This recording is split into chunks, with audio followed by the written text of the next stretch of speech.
레퍼럴 채널입니다. 제가 오랜만에 방송을 개시했습니다. 사실 제가 레퍼럴 채널 말고도요, 그 재미삼아 하는 채널이 있었거든요.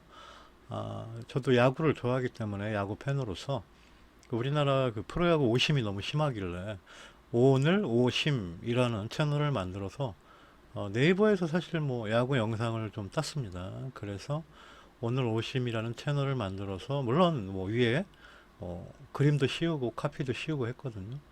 그런데 그게 저작권 신고로 돼가지고 그 오늘 오심이라는 채널뿐만 아니라 원래 메인 계정에서 연결된 그 오늘 오심과 연결된 관련된 모든 계정이 채널이 폐지됐습니다. 그래서 이의 신청을 했는데 뭐 전혀 답장도 없습니다. 제가 몇 년을 투자해서 만든 건데 뭐 하루아침에 날아가 버리더라고요. 개인이 받을 타격은 생각을 해야 되는데 이게 거의 회사에서 잘린 듯한 느낌이더라고요.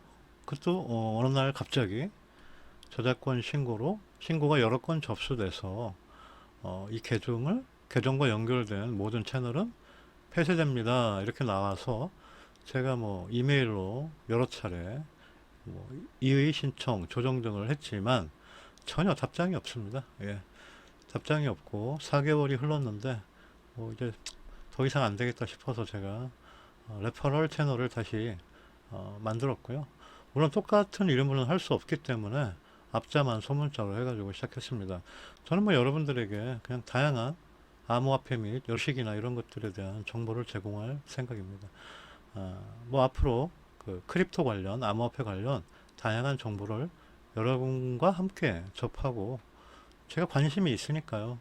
그래서 뭐 몇 년간 이 채널을 운영해 왔던 건데 이전에 있던 채널이 지금 문이 닫혀서 난 너무 마음이 아픕니다, 사실은. 자, 엊그저께 저도 놀랐는데요. 리플이 7% 깜짝 놀랐네요. 7%가 갑자기 상승했죠. 여기 보이시죠, 그렇죠? 당연히 이거는 사실 조짐이 있었습니다. 그 전에 바로 기사에서 뭐 이런, 그죠? 여러 것들이 있었고요. 지금 리플에 대한 어떤 기사가 조금씩 나오고 있습니다. 요 루머, 그죠? IPO 루머, 요게 사실은 발단이 됐던 거고요. 엄청나게 이거는 뭐 사실 그 기대감을 주게 하는 거거든요.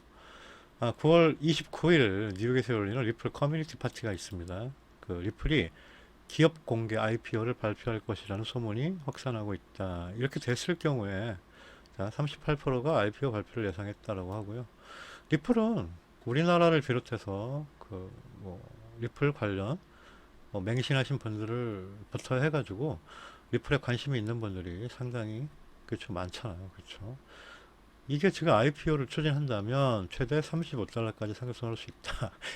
리플에 대한 소문은 워낙 몇 년 전부터 다양하게 나오는데요. 35달러면 이거 얼마입니까?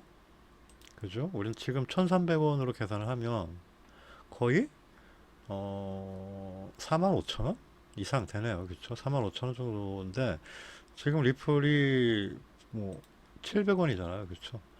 어, 742원까지 올랐다가 사실 뭐 이거 올랐잖아요. 그렇죠? 이거 내려오다가 뭐 한두 번 더 이렇게 파동이 칠 줄 알았더니 뭐 아직은 잠잠합니다. 아, 요거는 사실은 이 예상을 한다면 요즘 암호화폐 시장은요 아주 그냥 뭐 잔인합니다. 그리고 냉혹합니다. 그리고 언론 플레이, 아까 같은 기사나 이런 매스컴을 이용해서요 자기들 원하는 대로 가격을 형성하거든요. IPO 발표 뭐 이런 걸 통해서 지금 7% 상승을 했다가 그쵸? 리플은 7% 상승이 이렇게 큰 상승은 많지가 않습니다. 뭐 가끔 일어나는 일인데요. 상승을 했다가 뭐 좀 내려가다가 다시 상승을 할 거라고 생각을 했는데 그죠? 이렇게 보시면 아시겠지만 아직은 잠잠하다고 얘기 드렸죠. IPO 상승은요, IPO 발표는요, 큰 뉴스거리고요. 만약에 그걸로 인해서 이 상승을 한다면 아까 말씀드렸듯이 아까 기사에서 봤듯이 뭐 35달러까지는 안 갈지 모르겠지만 꽤 큰 상승이 있을 거라는 뭐 예상은 되거든요. 그렇지만 지금 현재 리플은 좀 전에 얘기 드렸듯이 700원 정도, 700 초반에 머무르고 있고요. 35달러까지는 아직 뭐 몇 배입니까 그러면? 그죠? 거의 뭐 50배에 가까운 거 아니겠습니까? 그렇죠? 거기까지 상승할 수 있다라고 이제 기사가 나왔는데요. 이런 경우에는 이제 두 가지 경우가 있다고 얘기 드렸습니다. 뭐냐면 일단은 조금 높은 가격을 형성해서 팔아야 되는 그러한 세력이 이러한 뭐 매스컴을 갖다 이용했다고 볼 수도 있고요. 리플 보유자들 시선에서 봤을 때 이 긍정적인 면으로 바라본다면 일단 요거는 약간의 상승과 하락으로 매도를, 그죠? 보유자들의 이 매도를 갖다 유도한다라고 볼 수도 있습니다. 이런 시그널 이후에 뭐 어느 정도 지루한 행보 이후에 더 큰 상승이 있을 수도 있다. 저는 두 번째 확률이 조금 더 있다고 봅니다. 뭐 요거 팔려고 이렇게 상승 7% 정도 상승해서, 그러나 여러분들 이게 작은 게 아닙니다. 자, 여러분들이 리플이 10만 개가 있다고 생각해 보세요. 그럼 얼마예요? 10만, 100만, 1000만, 거의 뭐 1억 되잖아요. 그렇죠? 1억에 7%면 얼마입니까? 뭐 700만 원 정도 되나요? 그렇죠? 그죠? 700만 원 정도 되고, 그죠? 그 700만 원어치를 팔 수 있다. 이게 이제 1억이 아니라 뭐 100억이면 어떻게 됩니까? 7억입니다. 7억. 그렇죠? 그렇기 때문에 금액이 커졌을 때는 큰 금액으로 뭐 이 크립토를 운영하는 이러한 뭐 세력들은 상당히 단기간에 큰 금액의 수익을 얻을 수 있다. 이렇게 말씀을 드릴 수 있겠습니다. 자, 일단 여러분들에게 뭐 이렇게 리플에 대한 짤막하게 소식을 전해드렸고요. 조금 더 보면 지금 리플이 이제 이후에 IPO 발표 소문 이후에 오늘 나온 기사를 보면요.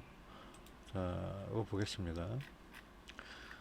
자, 블록체인 기반의 리플의 자체 암호화폐 XRP는 24시간 동안, 여러분들 이제 요거 아셔야 됩니다. 리플 있고요. 그렇죠? 리플은 회사 이름이고요. 플랫폼 이름이라고 볼 수 있고요. 그 다음에 그 암호화폐가 XRP다라고 보면 되겠습니다. 7%가량 급등을 했고요. 지금 이제 요 이유는 조지아 국립은행이 리플을 중앙은행 디지털 화폐 프로젝트의 잠재적 기술 파트너로 선정하면서 XRP 가격이 강세를 보이고 있다라고 이렇게 기사가 나왔습니다. 뭐 요런 비슷한 기사는 많이 나왔던 것 같습니다. 그렇죠? 리플은 기술을 인정받고 있으며 그 어느 뭐 중앙은행에 아니면 어느 나라에 뭐 기술 파트너로 선정됐다, 이런 비슷한 매스컴은 뭐 가끔 XRP가 나오고 있는 것 같습니다. 자, 뭐 이런 정도만 보겠고요. 명절 열 동안에 여러분들이 뭐 보통은 요즘 암호화폐는 그렇습니다. 뭐 연휴 전에, 휴일 전에 상승을 했다가 연휴 기간에는 좀 뭐 가라앉고, 또 이런 뭐 횡보를, 이런 뭐 파동을 보이고 있는 것 같고요. 오랜만에 여러분들에게 암호화폐 소식 전해드렸고요. 리플이 7% 정도 상승했다가 다시 뭐 거의 뭐 이게 보시면 예를 들어 이제 이렇게 상승을 하잖아요. 근데 여러분들이 쭉 올랐을 때 요때 매수를 많이 합니다. 근데 거의 10중 8구는 다시 요 흐름대로 갑니다. 그러니까 여러분들 너무 조급하게 암호화폐를 구매하지 마시고요.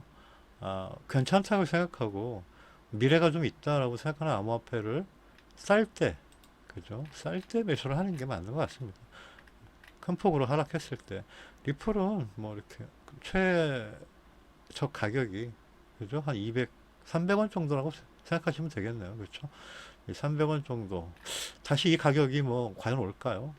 만약에 암호화폐가 다시 한번 뭐 거센 뭐 소형들에 휘말리고 침체기를 겪으면서 지금 뭐 비트코인도 그렇고 리플도 그렇고 이런 대표적인 암호화폐가 저가로 돌입한다면 그때가 진정한 매수 시기가 아니겠는가. 그래서 지금 여러분들 이렇게 단기적인 이 차트에서 하락 부분에 있을 때 지금 최근 며칠 올랐거든요. 그리고 연초부터 계속 오르긴 한 건데 하락 부분에 있을 때, 하락 포지션에 있을 때 매수하는 게 맞고요. 더 큰 시그널, 여러분들이 뭐 주봉 이런 걸 보시고 이렇게 이럴 때 매수하는 게 맞다고 봅니다. 아직은 매수 시기이긴 한데, 그렇죠. 모르죠. 뭐 암호화폐는 변동성이 아주 큽니다. 그렇죠? 얼마든지 세력이 조정이 가능한 뭐 그런 암호화폐는 그렇다고 봅니다. 그렇기 때문에 여러분들 항상 주의하시고요. 뭐 이제 아직도 뭐 명절 연휴 많이 남았는데요. 잘 보내시고 저는 좋은 소식이 있을 때마다 재미있는 소식이 있을 때마다 여러분들 찾아뵙겠습니다. 레퍼럴 채널이었습니다. 감사합니다.